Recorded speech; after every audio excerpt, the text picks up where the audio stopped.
Boa noite, meus estoicos seguidores. Good evening, my dear Stoics. My name is Evandro Soares Monteiro. I'm a clinical psychologist and university professor, and I'm here with you with our first show of LIVREMENTE in this new year of 2025. I wish you all the best, and I hope that you all have a great year this year of 2025. I thank all your presence. I thank all the sponsors also. I want to thank stoicnet.pt and Saud, and also the media partner Bom Dia for having the word spread about this show that we are doing since January 2021. Tonight we have a show with a very special guest, Donald J Robertson. And he is a writer, a specialist in Stoicism, and we will have a talk about his new book, How to Think Like Socrates. So let's join with our guest. Let me just check if we have him already here. Not yet. This colleague is a psychotherapist. He is a writer, and he has already several books, one of which we already had a talk before. We had the talk about a previous book. He's the author of How to Think Like a Roman Emperor, which is a really interesting book about the Stoic philosophy of Marcus Aurelius. And I really hope that you also can read this book, because it's a very important book for the Stoic narrative, and to increase the awareness of responsibility and how you can have this opportunity to think better. So here we have our guest already. So let me just check, and here he is.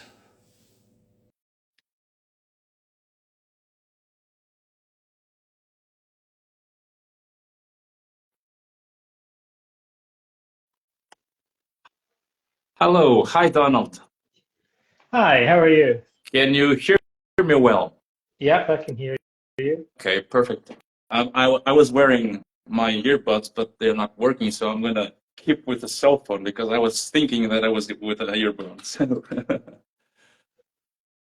thank you very much for being here. Okay, now it's working. So thank you very much for being here. I wish you a great 2025. I hope Thank you you very had a much. nice holiday. Yeah, I did. I wish you also the best for 2025. Thank you very much. And we already had a talk before about your previous book, the How to Think Like a Roman Emperor, and about that very interesting book also, that you make a novel with a Portuguese writer, not a writer, Portuguese painter, about the Verissimos, which is this one here, right? That one, yeah, Yeah. graphic novel. Yes, and it's really interesting because for the way it is done, it's easy to understand the meaning and the story of Marcus Aurelius, his philosophy, and you are just about to publish a new book this year, which came out already in this beginning of January, right? Yeah, it came out. It's out in different places at different times. So it's out in the US, and then I think it's just coming out in some other Which is countries. How to Think Like That one, yeah. Socrates. Yeah. Yeah. So one of the very first questions that I would like to ask you is, how can you write a book about Uh-huh. someone who never wrote a book? Yeah, that's a good question. Well, Socrates, I think, is one of the most paradoxical figures. So much so that I try not to use the words paradox or irony too much when I'm Hmm. talking about him, because I feel like everything I want to say about him, I have to say it's a paradox, ironically. So Socrates we're told, Mm. or many people believe, that Socrates never wrote anything. Although actually Plato says that Socrates did write some things. Plato says that when Socrates was in prison awaiting execution, he wrote some poetry. And we even have some lines preserved, allegedly, from that poetry. But never, Socrates never wrote any books on philosophy, or did he? 500 years later, Epictetus actually claims, paradoxically, that Socrates wrote more about philosophy than anyone else. But he claims, if we can believe him, that Socrates only wrote private notes for his own use, and he never intended them for publication. So Socrates' students, or friends, or followers, wrote lots and lots and lots about him. Plato, we have about 37 dialogues, mostly featuring Socrates. We have about 40 or 50 shorter dialogues from Xenophon, one of his other students that survived today. So we have a lot of material portraying Socrates talking about philosophy with other people. And there used to be even more. In the ancient world, there were many other Socratic dialogues, most of which are lost, unfortunately. So we have a lot of material depicting him in conversation. Could we say that we wouldn't have the knowledge about Socrates if we didn't have Plato as a student of Socrates, right? If it wasn't for Plato, but we also we have Xenophon, an Athenian general who was a slightly older student of Socrates. We mustn't forget about him. We have many dialogues, Socratic dialogues from Xenophon as well. But if we didn't have Plato and we didn't have Xenophon, then we wouldn't have very much except some anecdotes and a fragment from one of his other students. Why was it so important, Socrates? Because at the time he was pursued by the power at the moment, and what did he did to become so important and to be so much considered a threat at the time? Well, let me see. There are several answers that I can give, and then again, they might be paradoxical or sort of surprising answers. The first one is that Socrates, we're told, was just an extraordinary individual. Incidentally, as a human being, he looked unlike any other Athenians. He behaved unlike other Athenians. The Athenians describe him as atopos, which means out of place, like a misfit, an eccentric. On the one hand, he's the quintessential Athenian philosopher. On the other hand, the Athenians were like, this guy's like from Mars or something. He just seems like, he both does and doesn't belong here at the same time. And he had what the Athenians called megalosoukia, which means he was like young people today would say he has riz. He has charisma. He has a big personality. He has a powerful personality, like a great history. People immediately sensed that they were in the presence of an extraordinary individual. So that's part of the reason. And he also was a very controversial character.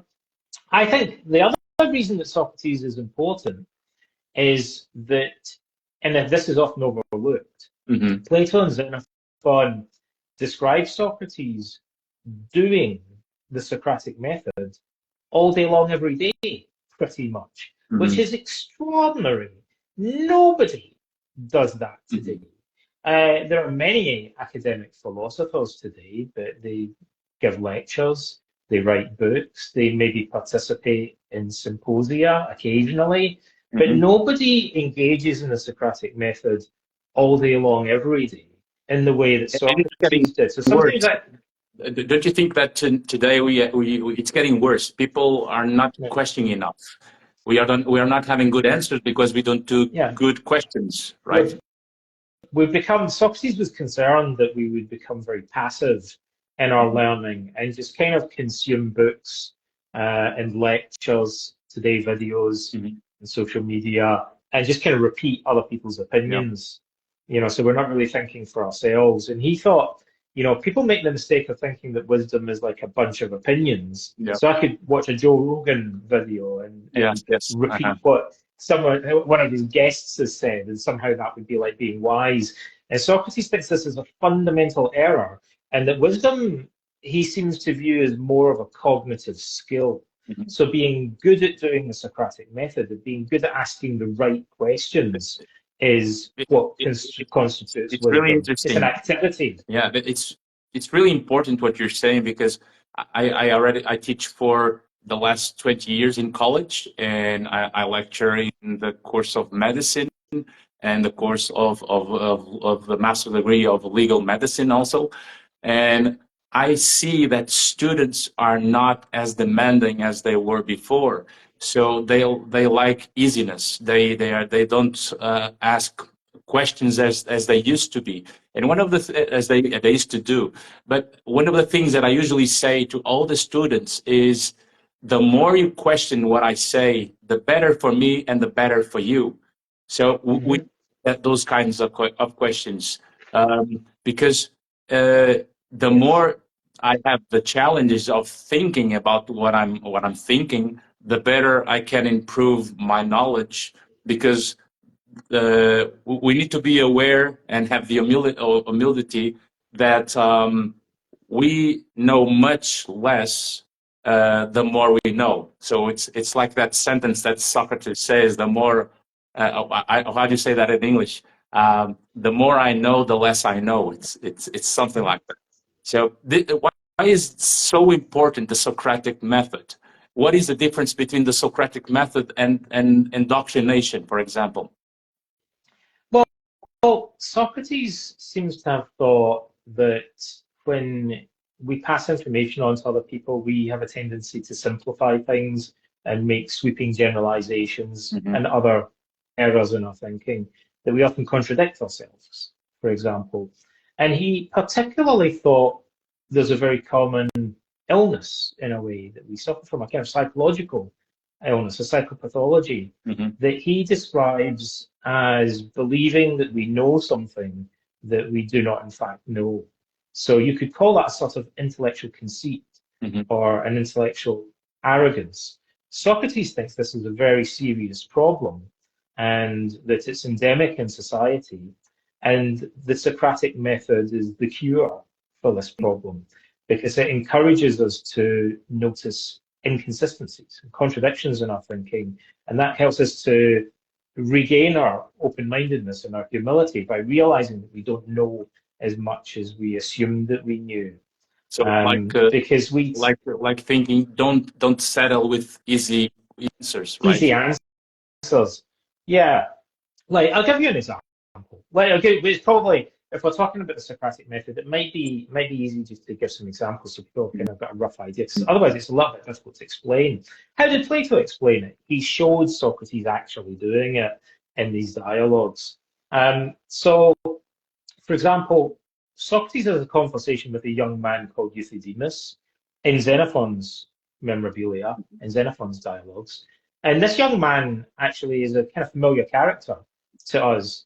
Euthydemus is probably about 15, 16 years old, and he's a kind of self-help junkie. He collects books from wise men, and he's dedicated to self-improvement, like many people today. He's consuming all of these books, and he thinks this is going to make him wise and just and virtuous and improve his character.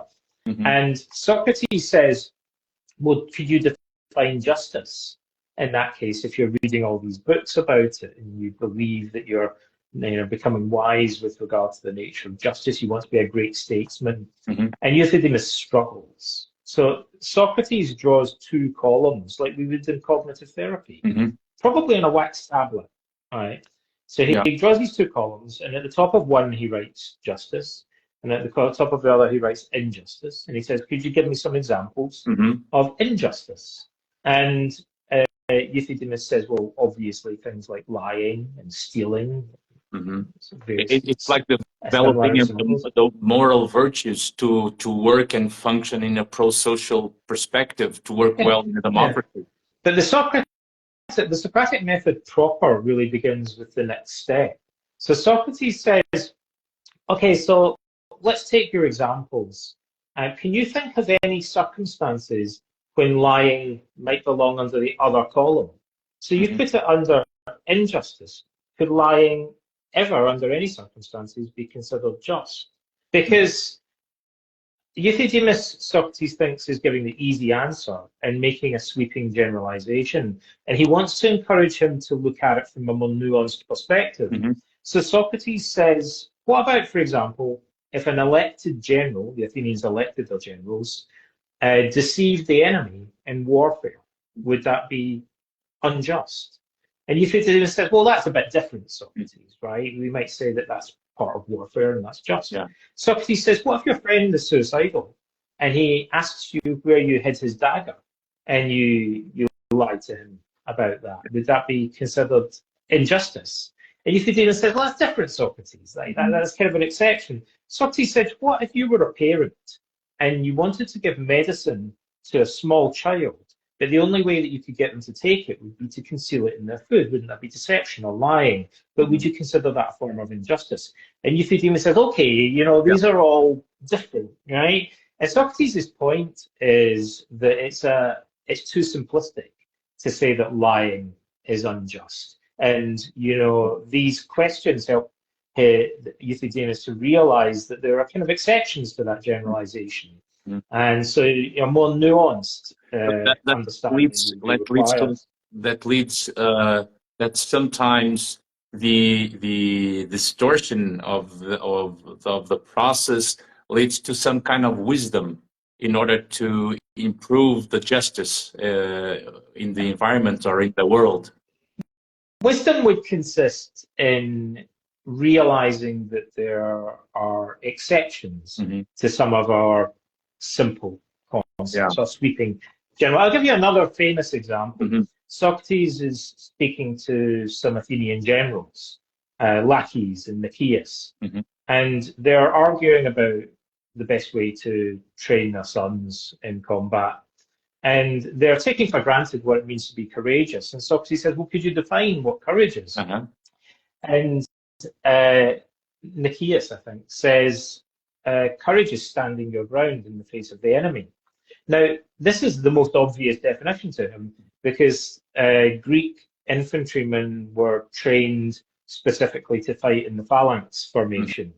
And it was really, really important that they remained in a tight formation, because they held a spear in their right hand and they held a shield in their left hand. And the shield covered their body, but also protected the man standing to their left as well. So if you broke formation, you would endanger yourself, but also you would endanger the people fighting alongside you, right? And so they had to be trained to remain in tight formation, even when the enemy were rushing at them, and you know things were getting quite scary. And Socrates says that's a good definition, but what about if you're in the cavalry? The cavalry charge at the enemy, so it doesn't make sense to say that courage in the cavalry consists in standing your ground in the face of the enemy. And he says, what about the Spartans? They also break formation. It's their style of fighting to charge among the enemy, in a similar way to cavalry. But everyone thinks the Spartans are courageous. And Nicaeus and Lackey say, okay, yeah, you've got a point. And Socrates says, well, what about if you're fighting a tactical retreat? Isn't it possible also to be courageous when you're fighting a retreat? And there you're not staying in formation. And also, what about in civilian life? Aren't there forms of courage in civilian life as well? And then your definition doesn't really apply. So again, Socrates comes up with examples that highlight the definition that someone's using is too broad. Or sometimes also he shows them that it's too narrow a definition. And he gets them to refine their assumptions about the terminology they're using, the concepts they're using. We could say, according to what you're saying, is that we have to transform the way we are passive listeners and become an active thinkers. More active. And you know, the very way that we communicate, we tend to, language by its very nature encourages us to speak in generalizations, right? But, you know, in order to apply knowledge to life, we need to modify things and acknowledge exceptions. And, you know, life is more complex than we can capture easily in one sentence or a single rule. And this is extremely relevant to cognitive therapy, because in many cases, the problems that clients have in therapy have to do with beliefs that they hold, or assumptions that they hold, that might have some truth in them, Yeah. but are being applied too rigidly or in too broad a term. And to put it another way, it might be cognitive, it might be the beliefs that they hold. So they might believe, a client might believe that you should always speak your mind. Yeah. And there might be some truth in that, but there might be some situations where rigidly following that rule would be quite unhelpful, you know, and it might be more appropriate to be more tactful, for example. Yeah. So we know that the suffering that many people have in their lives, it has to do with the quality of their thinking. So if they have become much more aware of the thoughts and the beliefs they have, maybe they can change the feelings that they have later. So the more we understand that, and the more we find our truth, right? So that's the best way to grow intellectually. And Socrates was one of the first people to realize that our emotions, to a large extent, are shaped by our beliefs, by our thinking, which is the basic assumption of cognitive therapy. Now, we might have mistaken or irrational beliefs that we could change, but there's also a deeper point here, which is that if our thinking is very simplistic and rigid, it tends to lead us into problems. And so we know that a trait that's called cognitive flexibility, which is the ability to see things from different perspectives and to modify our assumptions, cognitive flexibility tends to be associated with emotional resilience and good mental health. And sometimes it depends on the timing, because people sometimes are not ready for the questions that they are dealing with, and they get afraid of those questions, and they, instead of becoming courageous, they become fearful of the questions and avoid the questions, and they keep the suffering because they don't accept that they can change. Some of the people to whom Socrates spoke became angry with him because he was asking them questions. And in fact, that's one of the reasons. There are several reasons why he was executed. But one of the reasons, very simply, was that he asked very difficult questions, penetrating questions, sometimes to very powerful people. I think Socrates originally thought it was a good idea to ask the wisest people, or the people with a reputation for wisdom, his questions. He naturally went out, first of all, and thought, I want to understand the nature of wisdom. I should go to those people in Athens who have a reputation for being the wisest among us. So those were senior statesmen and also sophists, like very highly regarded teachers. One of the first people he spoke to was a guy called Protagoras, who was the first sophist in Athens. And Plato describes Socrates' conversation with him. But I think Socrates came to realize that people who have a reputation for wisdom are often very resistant to answering questions that might challenge their wisdom, because they don't want to look stupid. They have too much to lose. They have their reputation to lose. And so they can be quite defensive. And so Socrates, over time, began to turn to other people, to slaves, to foreigners, often to the youth of Athens, who nobody considered wise. So the youth of Athens were more open-minded, perhaps, and more willing to admit when they were wrong. And perhaps most controversially of all, Socrates engaged in philosophical discussions with women, which at the time was something that was almost unheard of in Athens, because women in Athenian society were treated almost like slaves. You know, Athenian women barely left the house. That's they really important nowadays, because people have the idea that Stoicism it's much more masculine, and we know that that's a distortion of the story of Stoicism. Socrates is kind of like the godfather of the Stoics. He was their role model and inspiration. He preceded Stoicism by... Socrates was executed about 100 years before the Stoic school was founded, but he's a great inspiration to the Stoics.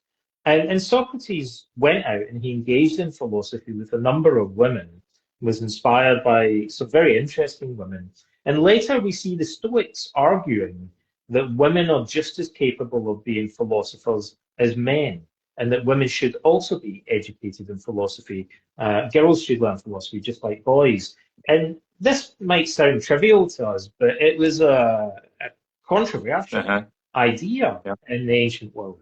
And about women, we have a question of our one follower from Rosalie from Brazil. Thank you. What would be the best approach or tools to change that internal narrative?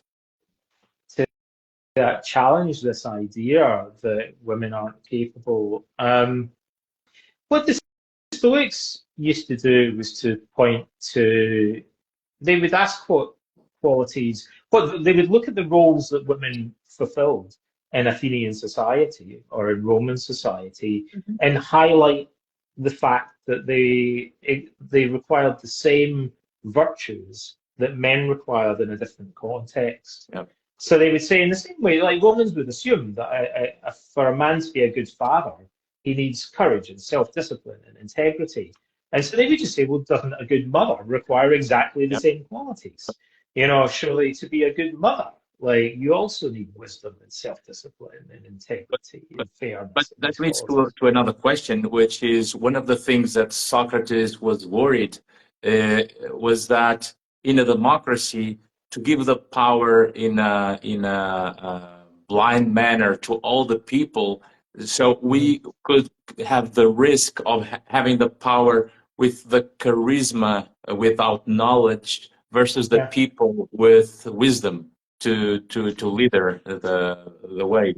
So this is a kind of... I'm of the view that I don't believe, I think Socrates' political views are somewhat unclear. Some people feel that Socrates favored the oligarchic regime. I'm not so sure of that, but he definitely had concerns about democracy. Democracy was a new idea. It was still a relatively new idea in Socrates' time. And the Athenian society was a social experiment. You know, in a way, the democracy was a big experiment. And it was chaotic and highly problematic and riddled with contradictions.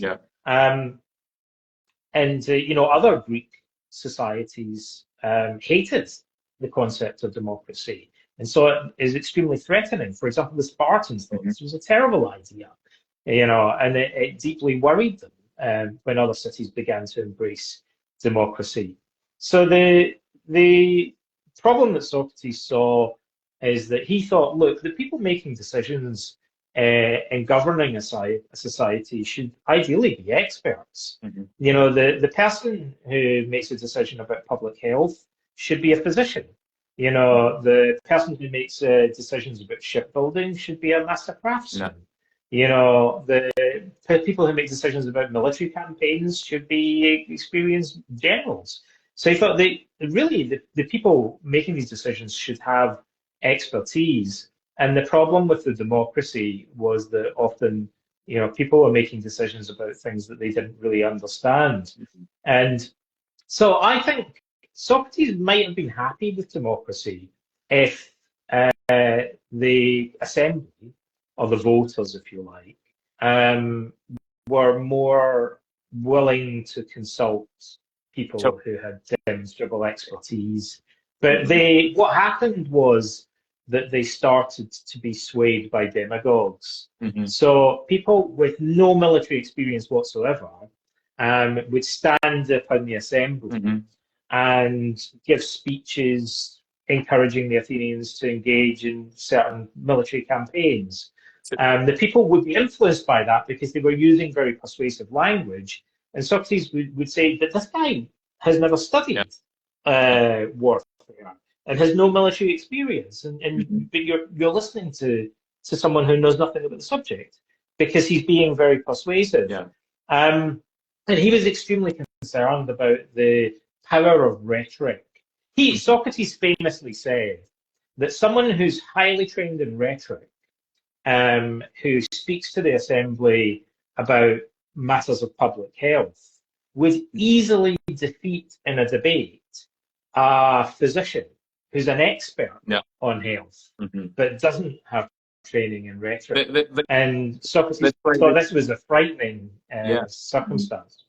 That's why the concept that the sentence that he has, know thyself, is crucial, because it's connected always to the risk of being incompetent and the increase of responsibility to take action into their hands. He thinks we should be much more willing to, I mean, in a sense, in one sense, there are many different ways that we could try and describe what Socrates is doing. So one way of describing it is Socrates really wants us to become a lot more aware of our ignorance. You know, like I said earlier, he thinks our biggest problem is a sort of intellectual conceit. So when we think we know things that we don't know, Socrates famously said to his students, is ignorance a problem? And they would say, well, yeah, I mean, it seems like it might be. And Socrates would explain to them that ignorance itself isn't really a problem as long as we know that we're ignorant. For example, I might know nothing about medicine, right? But if I know that I'm ignorant about medicine, then I might be motivated either to learn more about it or to consult an expert, right? And so Socrates says, as long as I know that, you know, if the assembly know that they're ignorant about medicine, you know, and they consult someone that they have reason to believe is an expert, that's not a terrible situation. But what would be extremely dangerous would be if I know nothing about medicine, but I falsely believe that I'm an expert, because then I'd be guided by my ignorance, as he puts it, and I'll potentially advise myself and the rest of society. We could.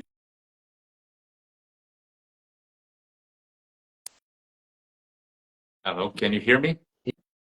Yeah. Okay, so the lights went off, but I can see you. Your power went off. Yeah, so it was the lights. They'll turn on in a moment. But I was thinking in the idea that the more aware I am of my ignorance, the smarter I become to be responsible for getting the knowledge that I'm aware I don't have it. So this will improve my competence to be more autonomous and more responsible for my life, instead of developing resentment or put the solutions of my problems into other people's hands. And that's what we have nowadays. We see many people putting the responsibility on others instead of taking the responsibility into their own hands to make the change of the world they say they want, but they are not willing to take action into the process to make it happen, right? Yeah, and you know, Socrates was very concerned that we would just. He thought Socrates was quite concerned about books and writing, because he thought that if we become too dependent on reading books, we're just going to kind of repeat the stuff that we acquire opinions rather than genuine knowledge or understanding from books. And you know, the only way that we really gain understanding is by allowing our knowledge to be tested. So by sitting an exam, for example. Actually, it's a good idea. Many people are self-educated in philosophy or psychology or other subjects, but in a very passive way. They just watch videos and read things. And one difference from someone who's perhaps done a degree or went to school and studied the subject is that often people are consuming information online but don't sit any tests or exams. So they're not really having their understanding or their knowledge refined by interacting with experts. It's they're just repeating, absorbing, and repeating it, and their beliefs aren't exposed as they might be if they were writing essays and doing exams and things like that. So Socrates thought, he has a really beautiful metaphor in one of Plato's dialogues. Socrates is discussing the nature of wisdom, and he says it's encapsulated in this Greek maxim that says, know thyself, which is engraved in a pillar outside the temple of Apollo. And Socrates said, how can we know ourselves? What does it even mean? And he said that wisdom resembles an eye that can see itself. You know, it would be, for the mind to know itself would be like an eye that somehow sees itself. And he said, how could the mind know itself in this way? And the person he's talking to, who happens to be a famous Athenian statesman called Alcibiades, said, well, I guess it would need a kind of mirror of sorts, Socrates, but what would be a mirror for the mind? And Socrates seems to be implying that the ideal mirror for our mind would be another person with whom we're engaging in sincere dialogue. Now, interestingly, I think the closest that we find to that today, you know, maybe certain personal conversations or that we have with friends or family. It might be engaging in a very sincere philosophical debate. But maybe the best example that we have of something like that today would be psychotherapy or counselling, where somebody discusses their feelings and their beliefs with another human being and a consulting without judgment therapist or a psychologist. Without judgment, and right? So Socrates thinks in order to become an eye that sees itself, we need to look in a mirror and see our reflection. And we see our reflection when we're talking to a counsellor or a therapist. Now, why would we need a counsellor or a therapist? Well, the answer is that because we have blind spots, we have cognitive biases, and it's difficult for us to see beyond those biases in our thinking unless... But that leads to a very important idea, which is that many times the way to keep our sanity is to talk with people to help us put the feet on the ground, right? Because if we spend too much time alone, and we had a pandemic, and that's an evidence where people started flying their minds into unknown worlds. So we really need other people to help us to become who we can really be by knowing ourselves with interaction, with questions. And of course, it's quite well established. There are many studies that converge in the finding that what we call emotional resilience or general well-being, like, is associated with having a good social support network, like friends and family members and people that you can talk to. And people who are very isolated and lack social support tend to be more vulnerable to developing clinical depression or anxiety disorders over time. And that's something very evident in the work of Martin Seligman about positive psychology, because in a big research for several years with the same people, one of the things that the research shows is that as long as we control the problems, because most of us might have the same problems, the way we can sustain our mental health or developed mental illness, it depends on the quality of the relationships that allows us to talk about the things that is happening to us, and with those that allows us to be ourselves instead of judging or making moral judgments about everything that we do. Because the more we don't talk or we don't question about the world that we think, the worse will be our emotions. So we'll suffer much more if we are not aware of the quality of the relationships and the quality of the thoughts that those people many times gives us by development, by family, by moral values. That it's a kind of transgenerational problem that sometimes we have in our lives. And maybe if we have the right questions, we can make the change in our own lives. Socrates famously said, the unexamined life is not worth living. And he thought the best way for us to deeply examine our lives and question ourselves is in conversation with other people who are sincerely trying to get at the truth. Because it's only really by conversing with other people that we can gain objectivity. Otherwise, we risk becoming lost in our own biases and are victims of our own blind spot. There's a famous anecdote that another writer about philosophy mentions. One of Aesop's fables says that everyone is born with two sacks, two bags tied around their neck. We have a great big bag that hangs in front of us at all times, and we can see it everywhere we go. It's always right under our nose, and it contains everyone else's flaws. Yeah. So Aesop said all the time, right in front of it, it's very obvious to us what other people are doing wrong, or if we think it is. It seems quite visible. Yeah. You know, this person's being conceited. You know, this person's being impulsive. Yeah. You know, this person's being overly negative. You know, this person's catastrophizing things too much. It's like finding the blind spots. Yeah. It's like finding the blind spot. Aesop said there's another bag that hangs behind our back, Mm-hmm. and it's a little bag, and it contains all of our own flaws. And everyone else can see it, but we can never see it because it's hidden behind our back. And, you know, it's only by allowing ourselves to be questioned by other people, and by also viewing other people's mistakes and gradually realizing that maybe we're doing the same thing. Like, I think that this struck me as a therapist, because again, there's a kind of paradox that therapists aren't necessarily any more well-adjusted than their clients, right?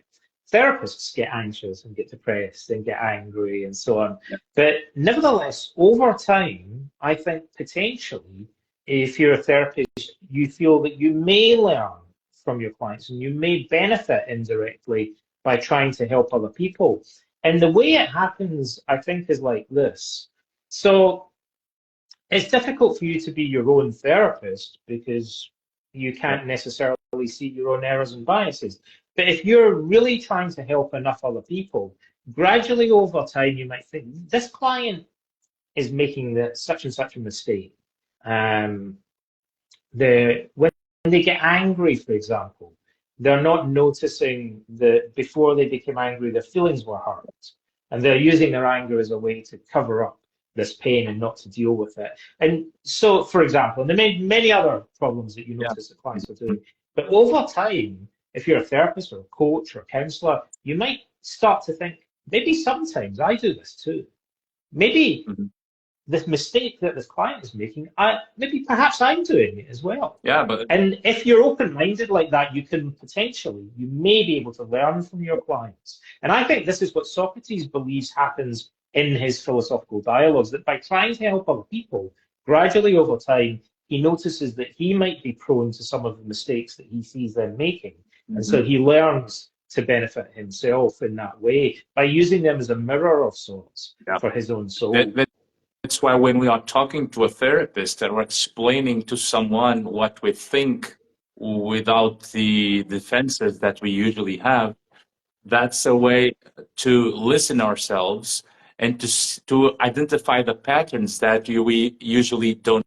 Because sometimes people are always complaining about 10 or 20 or 30 things around them, and the common factor is themselves. So we understand that if we don't take the responsibility to take action within the things that we can control, it will be much more difficult to accept the things that we cannot control. And so that's one of the things that Socrates always wanted was to help people to think by themselves instead of putting himself as the guru or as the solution, because that's not a good therapy, to become the solution of the people. Yeah. Well, there were people who claimed to be wise men in Athens, and they called themselves the sophists. And the first one in Athens, the first one in Greece, was a guy called Protagoras. And Protagoras said that throughout history, there have been poets and writers, even fitness instructors, who educate the young and teach them wisdom and virtue at the same time. And they were doing this indirectly. as a kind of byproduct of what they were being paid to teach. But he said, Protagoras said, for the first time, I'm the first teacher who is transparent about this and claims to be teaching wisdom and virtue. And so his followers called him the wisest man alive. And he described himself as a professional wise man or sophist. And Socrates noticed that the sophists tended to give lectures, and they tended to teach people maxims. So the students would just memorize what the sophists said, and everyone in Athens would just repeat what Protagoras had said. And that, for Socrates, I think, found this kind of frustrating, because he would ask them why they believed this. And he couldn't really get them to... Yeah, they couldn't answer him because they were just repeating. So he went to Protagoras. He said, I have to go straight to the horse's mouth, as we say in English. I have to go to the source, because you're the only person I can question about this, Protagoras, because you were the one who came up with these ideas. Everyone else is just repeating them because it's what you say. And so he had a famous discussion where Protagoras wasn't, no one had questioned Protagoras like this before. That's what people are doing nowadays. People do that all the time nowadays. All the social networks are with repeating ideas of other people. They're not thinking by themselves.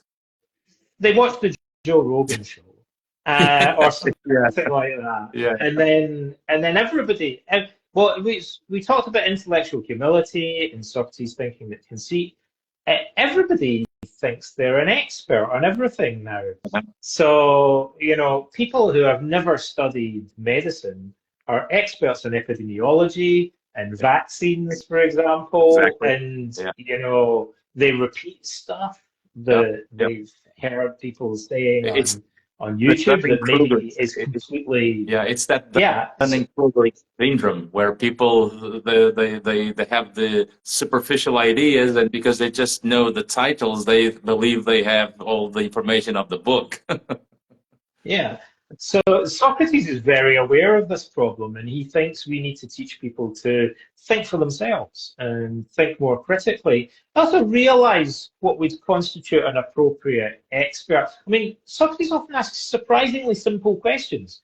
So he would say, if somebody claimed to be an expert on military strategy or justice or education of the young, Socrates would say to them, who did you study under? How long have you spent actually researching the subject? And often the people he was talking to would be embarrassed by these questions because they would say, well, I haven't studied the concept of justice under anybody.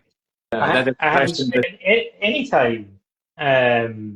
And he would say, well, so why do you believe that you're an expert in something that you've spent no time actually attempting to that reminds me of the expression that the Americans have, which is you talk the walk or you walk the talk, right? And most people just talk the walk instead of doing backwards, because the more if you want to talk about something, the better way is to go through the process to get that done, right? So it's like Prometheus. Prometheus, the Greek god, he was the Greek who stole the fire from the gods and gave it to the people. And that's a kind of metaphor that we could say about Socrates, that he wanted people to have the power to think for themselves instead of depending on others all the time. The other thing you could say about Socrates is that he never accepted money for teaching.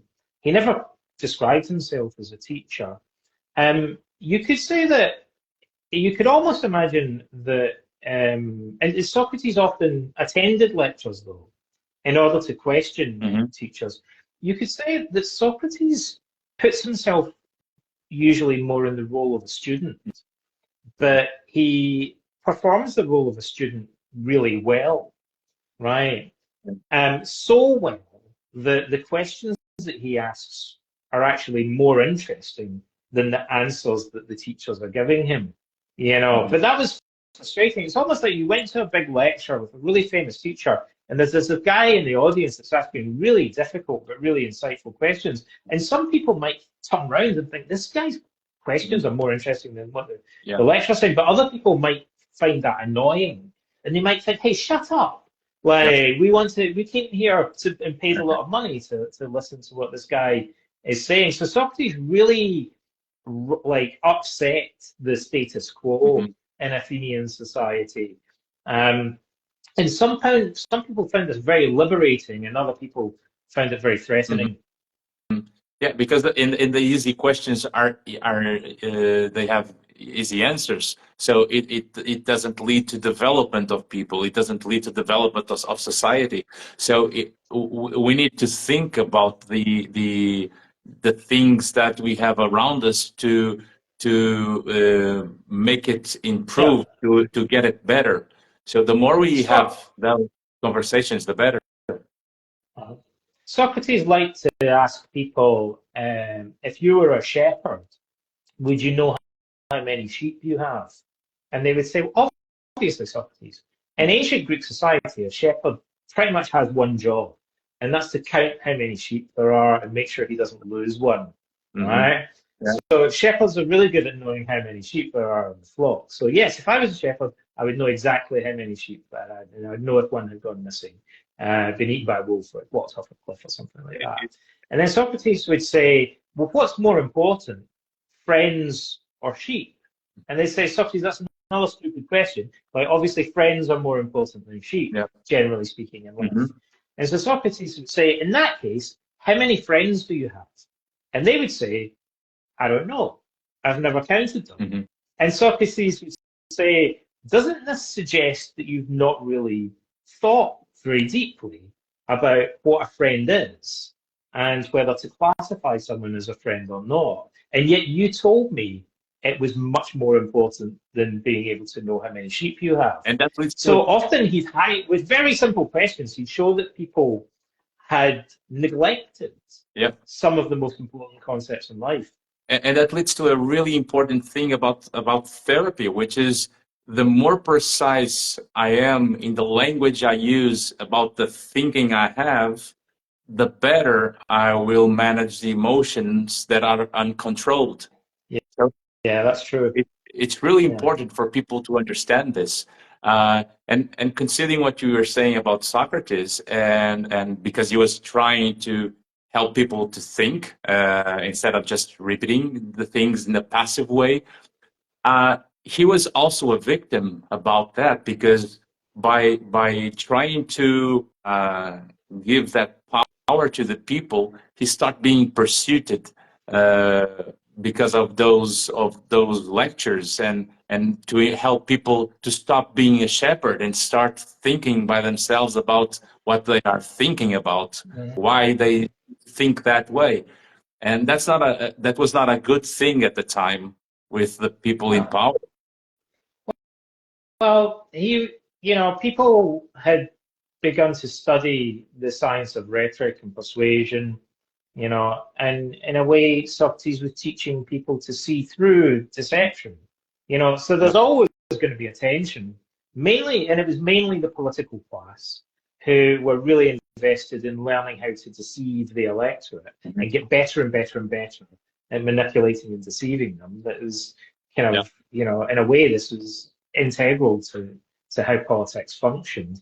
And by teaching people to see through deception and to think for themselves and to think more logically, Socrates necessarily threatened the status of the political class.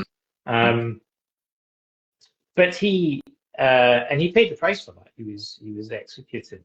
But actually, they tried several times to execute him. It wasn't even the first time. He was threatened with execution at least 3 or 4 times in his life. Yeah.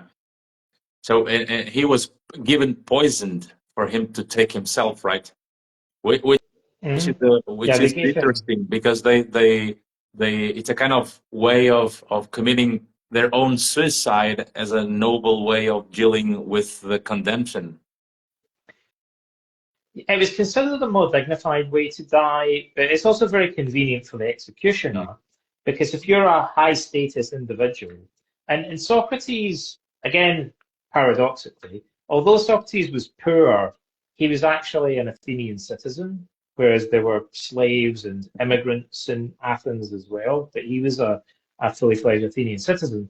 And not only that, he was a member of what's called the hoplite class. So he was kind of middle class. And because he fought in the infantry and had fought in several battles, he would have been, that would be sufficient for him to have been given moderately high regard. He commanded a certain amount of respect because of his military service and the fact that he was fighting in heavy armor. You know, but he was certainly seen as a highly controversial figure.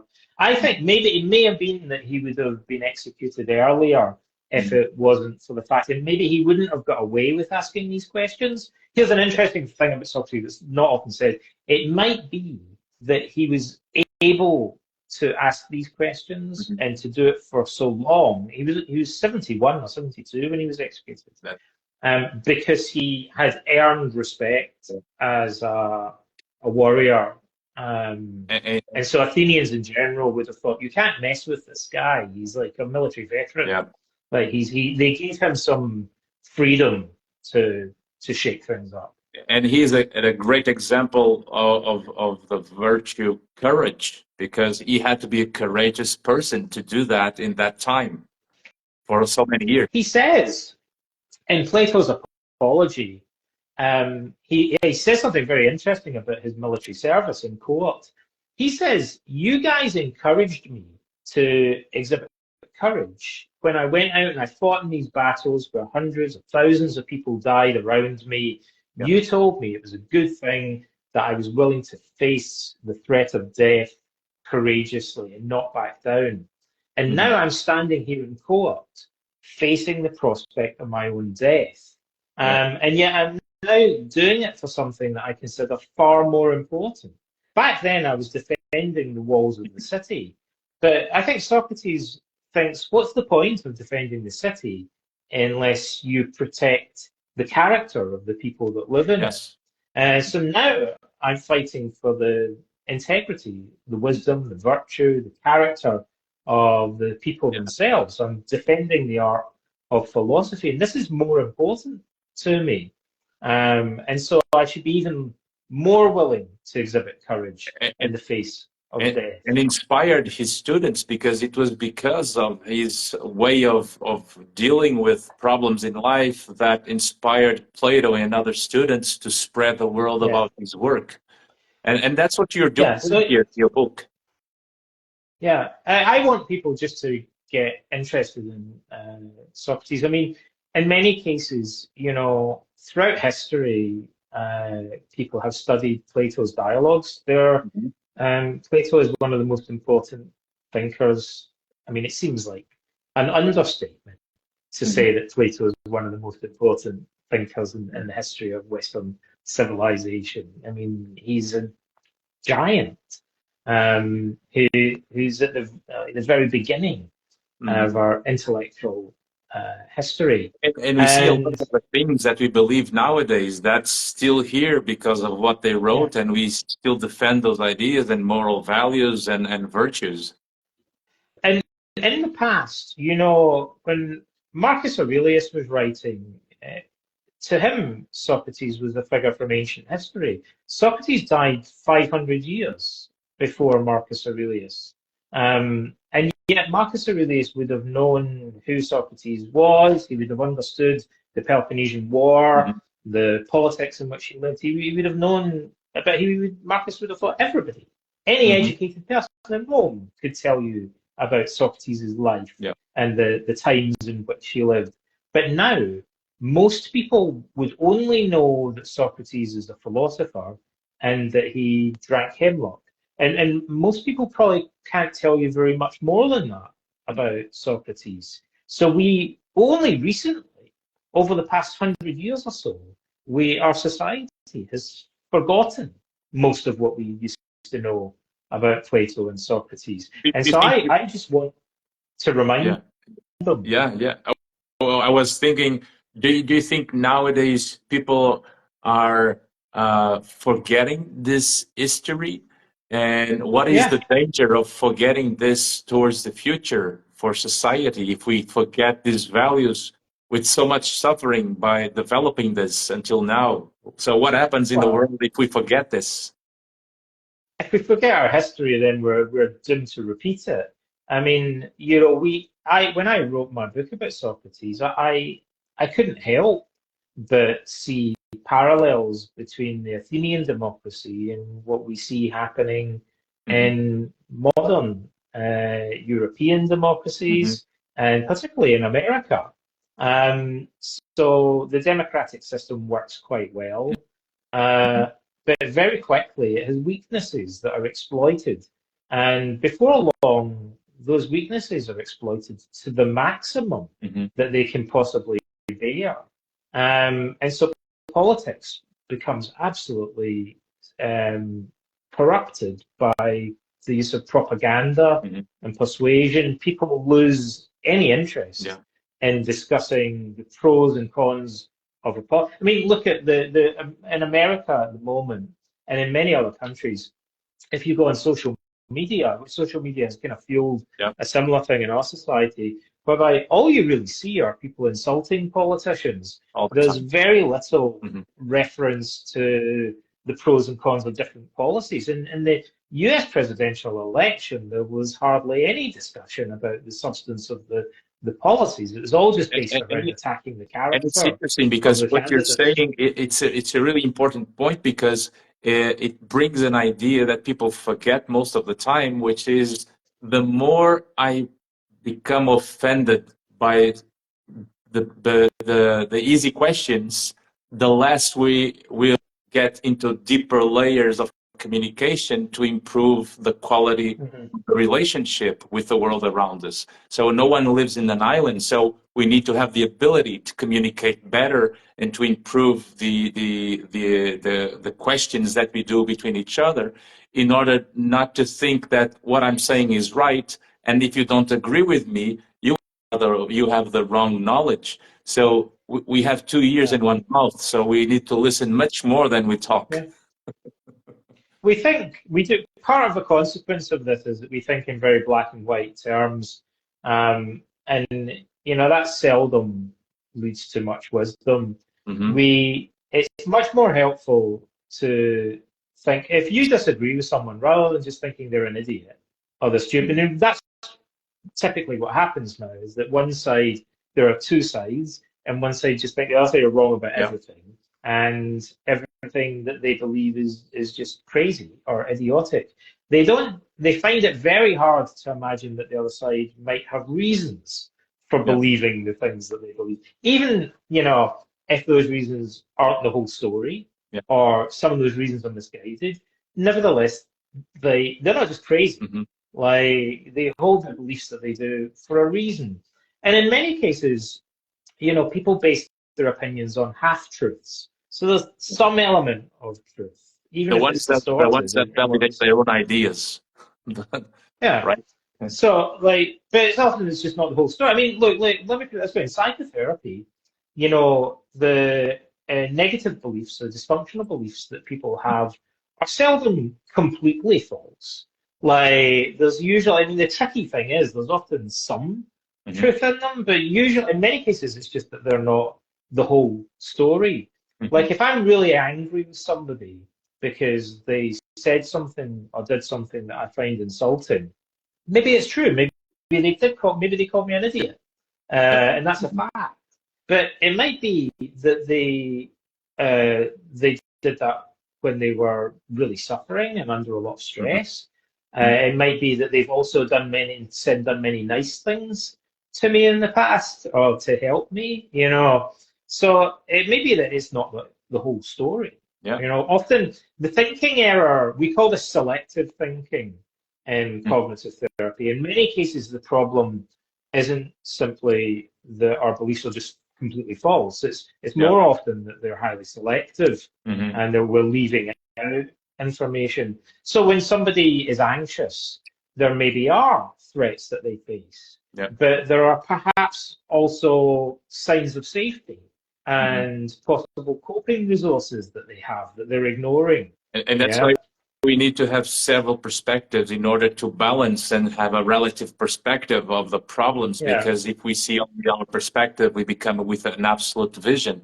And that's part of why we should improve the quality of teaching of how to think in toddlers and in children, in order for them to start making questions instead of being indoctrinated too soon. And we have a colleague with this, Jonathan Haidt, who wrote a very recent book, which is about the cell phones and the output of the social networks, that if we gave access to children without them first to learn how to think, they will assume that what they are exposed is reality, and they don't question that. And that's why offensiveness is much easier today than before, because the more we become offended, the more easy we become offended, the more immature we are. So when I choose to become offended, that's when I really am much more mature, because it's not your choice to offend me, it's me who choose to be offended. So that's a really good and difficult point to improve our responsibility and matureness. And this kind of rigidity or simplistic way of thinking is a problem. But we also find it mirrored in behavior as well. So this is cognition or thinking. Also in behavior, people sometimes have coping strategies or ways of behaving that are too rigid, too generalized. And I think this is a problem, ironically, with modern self-help or self-improvement literature. So by its very nature, in the same way that we said before, when you're teaching people about ethics, psychology, you often have to make generalizations. But then when people are applying that information, you know, like doing it in a rigidly overgeneralized way can cause problems for them.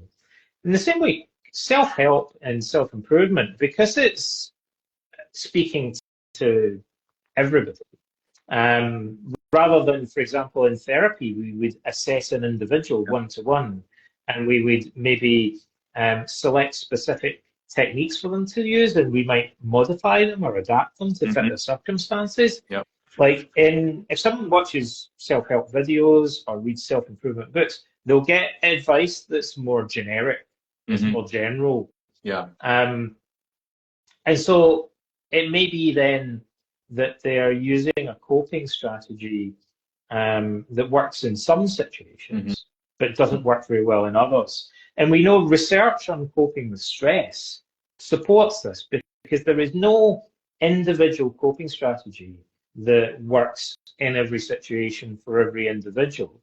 And people who cope well with stress, people who are emotionally resilient, tend to exhibit a characteristic that we call coping flexibility, same as cognitive flexibility. So coping flexibility is someone's ability to choose. So you might cope with stress by relaxing, by questioning your thinking, by practicing mindfulness, by seeking social support, by speaking more assertively. So there's lots of different things that you could do. And it's interesting because that point leads to the idea that you express with the title of your book, because what is how to think like Socrates is to put you in the moment, in the present situation, to help you be aware of what is happening in the moment of your life, what is changing the feelings that makes you suffer, because you don't think in life if you don't suffer. So that's the point of suffering, to help us improve our ability to understand what is wrong with us, in order to help us to protect the potential and to get where we should be, instead of accepting or probably not to conform easily without trying first to change. Yeah. And I mean, the need to adapt and be flexible rather than being rigid is particularly obvious when you're interacting with other human beings. So, you know, say I think the way that I cope with difficult conversations is to always speak my mind, right? Mm-hmm. Now, what normally happens if somebody's healthy and they're coping well, Yeah. they'll be in a conversation with somebody and they'll try speaking their mind, and they might look at the other person and think they're becoming defensive, or they're getting angry, or they're not responding the way that I'd like. And then because I see that response, I might adjust the way that I'm speaking. So I might think, oh, maybe I need to speak more tactfully, or maybe I need to sugarcoat what I'm saying, or maybe I need to listen to them a little bit more. So, and when we're dealing with other people, normally we're very adaptive.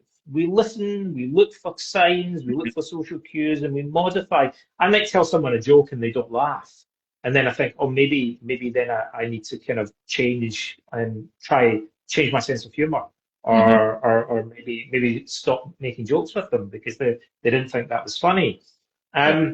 So we interact, like we adapt.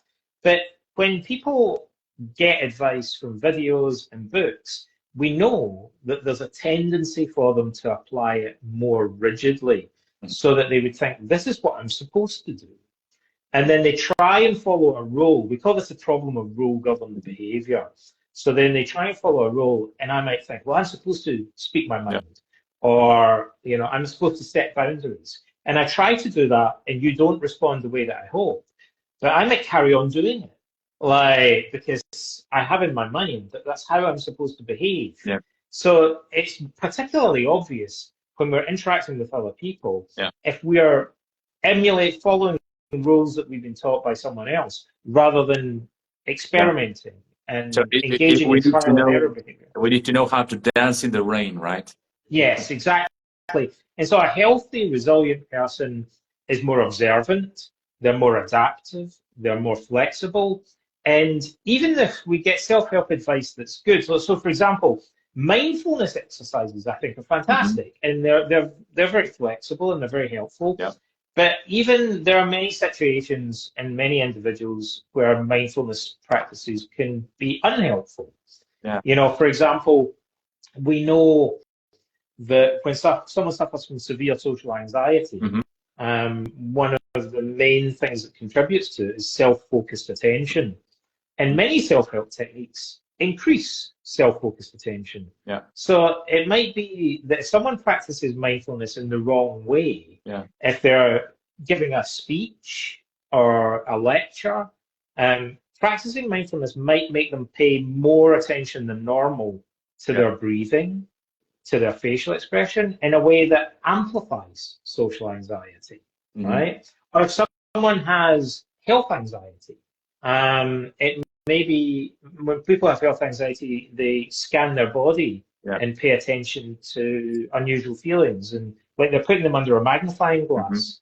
And so for some people, if they apply mindfulness in the wrong way, it might actually make their health anxiety even worse, right? So we often...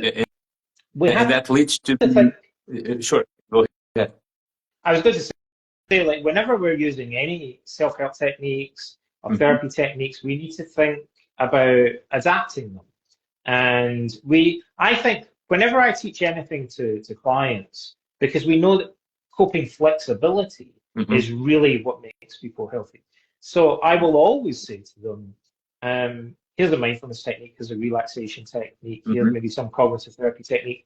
What do you think of the pros and the cons of using this technique? Or I might say, what would be a healthy way versus an unhealthy way of using this technique? Yeah. And that's what people really benefit, is being able to distinguish between the good and the bad way of using the technique. So that and maybe realizing that in some situations they might have to use the technique slightly differently. The idea that is transversal to what you're saying is that to deal better what is happening with us, we need to accept what it is. Because if we don't accept what it is, so if we start rejecting, if we start denying, if we hide what is happening, the more the suffering will increase in order to be seen, because that's what the suffering means in our lives. It's a way of our biology to help us to be aware of what's wrong in our lives and help us to think about the solutions. That's why we become very worried to create solutions to improve the life that we, the lives that we have and the problems that need to be solved. So instead of denying, instead of hating, instead of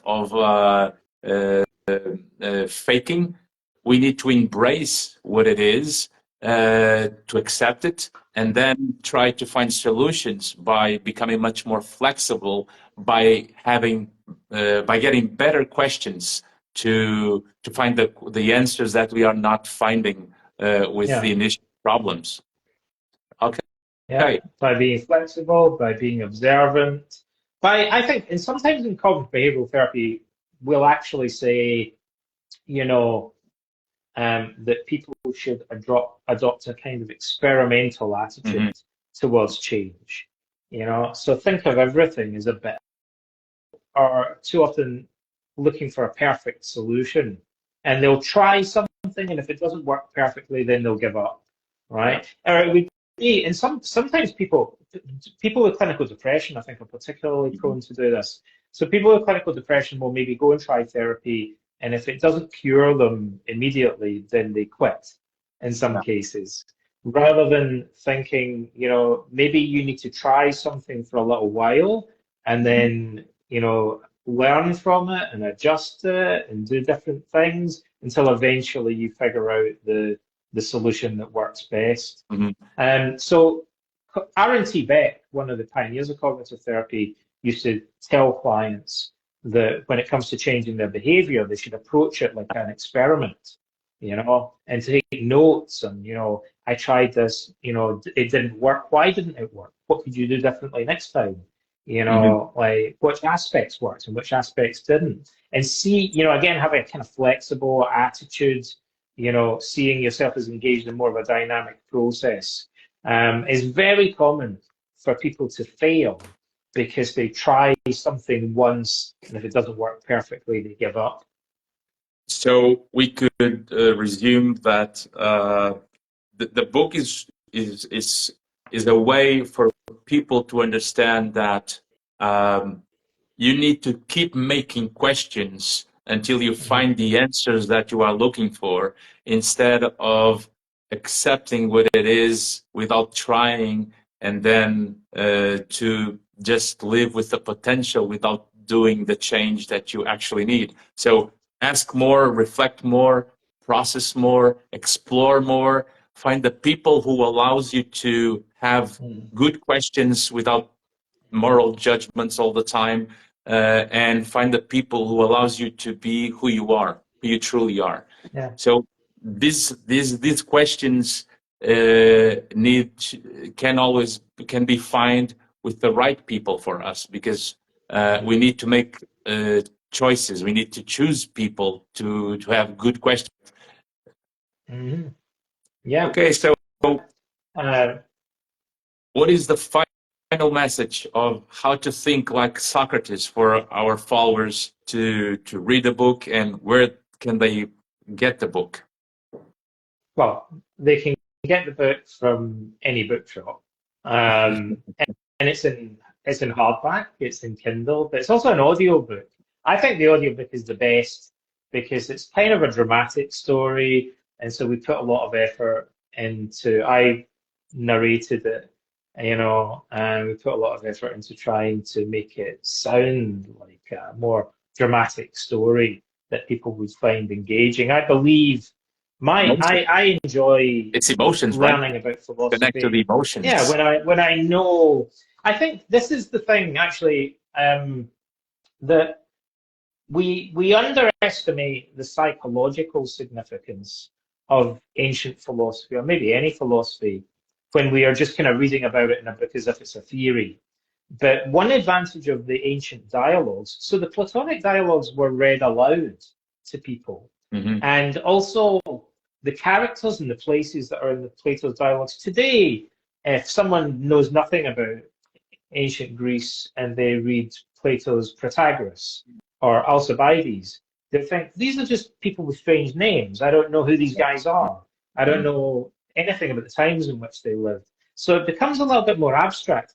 But once, to Marcus Aurelius even though it's 500 years later, to anyone in the ancient world, they would know who those people were. They would understand what the times were like in which they lived. And the conversations that people were having therefore seemed more three-dimensional, more real, and more psychological. So when somebody is arguing with Socrates about the nature of rhetoric, people are imagining this as a real conversation between a powerful Athenian statesman who maybe who was ended up being assassinated because the decisions that he made, and Socrates is questioning some of his views about power and politics and language and so on. So it becomes more flesh and blood. You know, people are more aware of the consequences of the beliefs. You know, I think the dialogue and the story allows us to perceive these values and beliefs from a more psychological perspective, by thinking of real living characters as saying these things and holding these opinions. And sometimes the final idea is that sometimes when you understand and change the beliefs, you solve the emotional issues that is creating the problem, right? This is the cognitive way that it's our beliefs shape our emotions to a greater extent than most people normally realize. And when we change the beliefs, our emotions will change. But Albert Ellis. So usually in therapy, clients will come in and they'll say, I have a problem. I get really sad. I get really anxious. I get really angry. And then they'll explain why that's such a bad thing. They'll say it makes me feel ill. It affects my sleep. It's destroying my relationship with my wife. All the same. It's causing problems with my friends. It's affecting my performance at work. And so they'll tell this story about how awful the anger and fear, sadness is, and the consequences of it. And these would all be really good reasons to change it. But then they'll reach what's called a point of stuckness normally. So having explained how awful it is and giving all the motives that they have to desperately change it, they'll say, but I can't help it. It's just the way I feel. And at that point, Albert Ellis, who was the first pioneer of cognitive therapy, he developed something called rational emotive behavior therapy, would lean forward and he'd smile at the client and he'd say, yes, but it's not just how you feel, is it? It's also how you think. Because our thoughts cause it. And the reason that's so important is when people believe it's just how they feel, I can't help it, I just feel angry, I just feel anxious. It makes it seem to them that there's nothing that they can do about it. It's just the way it is. I'm just really sad. I'm just really angry. But if we recognize that anger is a way of thinking, that fear is a way of thinking, that sadness is a way of thinking, it opens up a huge toolbox with lots of different cognitive tools. Because then we can start going, well, what are the specific thoughts and beliefs that cause you to feel anxious, sad, or angry? And are those the same beliefs that someone else might have about a similar situation? Or might they view it in a different way? And are those beliefs rational? Are they true? Are they helpful? Is this the whole story? So it allows us to begin questioning our beliefs. That's a good point. But as long as we say it's just how I feel, as long as I say it's just how I feel, then I'm going to be stuck. But once I recognize it's also how I think, then suddenly there's a lot of things that I can do about that. Because the thoughts are made of language, and language is made of words, and words have semantic impact in the way we think. So that's what Viktor Frankl talked about, the meaning of suffering. The more we know how to give meaning to the suffering, we will reduce the intensity and the frequency of the symptom, because we can narrate and understand much better what is happening that is creating the problem. When Socrates talks about the problem of rhetoric, he's talking mainly about how politicians developed this type of language that they could use to manipulate other people, to make them angry or afraid, and to provoke their greed and exploit it. But what people often forget is that we use the same techniques. We use rhetoric on ourselves without realizing that we're doing it. So when someone is depressed, they're using rhetorical techniques, they're using rhetorical language to provoke. But this language is evolved for the purpose of manipulating other people. But we end up, it's like a weapon we developed to use against other people, but we've ended up using it against ourselves without even realizing that we're doing it. Yeah. Well, time flies. And I really thank you for this conversation. The followers they are watching this talk, if you don't know us, please follow us. If you like the talk and you want to read the book, you can get the book in several libraries online and in around the world. So I truly recommend How to Think Like Socrates. The other one, How to Think Like a Roman Emperor, is great. So I'm looking forward to read this book entirely and to recommend to my students too. And I really appreciate this Stoic conversation. Yeah, me too. Thank you very much. It's been a pleasure. Thank you very much. This will be available on Instagram and my YouTube channel. So if you like it, share it and mark your friends. Good evening and thank you very much. Thank you, everyone. Bye-bye. Bye-bye.